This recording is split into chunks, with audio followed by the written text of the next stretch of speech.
And MSNBC is the place for politics, and Barack Obama will have a lot on his plate come January 20th when he takes office, from the economy to violence abroad that we've just been talking about. For example, in the Middle East, he's inheriting a slew of problems requiring immediate attention. And joining me now is Matthew Slutsky, a liberal blogger and co-host of Doublespeak, along with Matt Lewis, a conservative blogger with AOL's Political Machine. So, Matthew, let me start off with you. What concerns you most as you have this new president? And just for example, I know you heard the latest coming out of the Middle East. We don't know if a truce or a ceasefire is anywhere near the future, and possibly a ground invasion could be coming.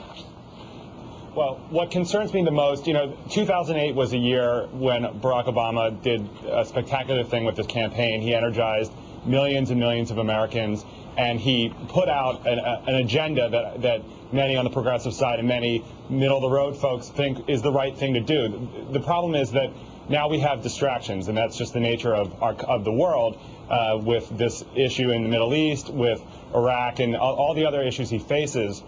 So the question is, how much is he going to be in control of the agenda, and how much are other issues that he faces? What impact are they going to have on his ability to get things done? And that's really what I'm thinking of as I look at these events around the world.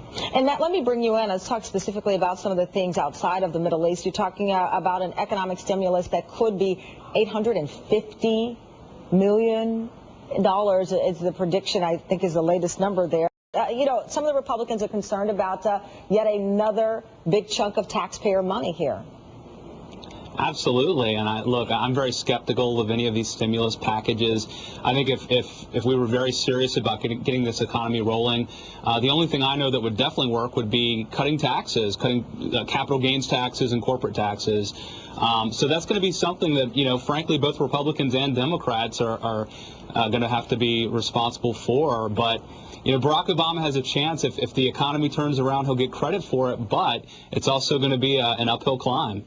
And Matthew, I know some of the liberal bloggers and those who supported Obama were concerned about some of the cabinet choices that he made. Is that still a concern moving ahead here, or are liberal bloggers in a comfortable spot with some of these selections now?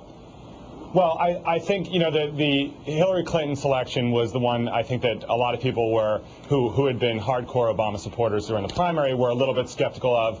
And we're going to have to see how that plays out. That's actually what I'm most excited about, seeing what the relationship is and how Senator Clinton or Secretary Clinton will step up and handle her affairs. But I think for now, there's sort of a suspended animation amongst everyone, and we're just waiting to see how this all plays out and how these cabinet officials get onto the business of that really needs to get done, health care, et cetera. Right. And you know what? I said 850 million. No, it's 850 billion. My millions and billions. No, and feel free. This is my 4th or 5th hour straight live, so who knows what will come out of my mouth. And with a hangover like I know you have, Ooh, that was a low blow, and just when I was liking your blogging. Just kidding. Darn it. Just kidding. All right, thank you. Maybe not. Matt, thank you very much. Well, in Chicago, hot.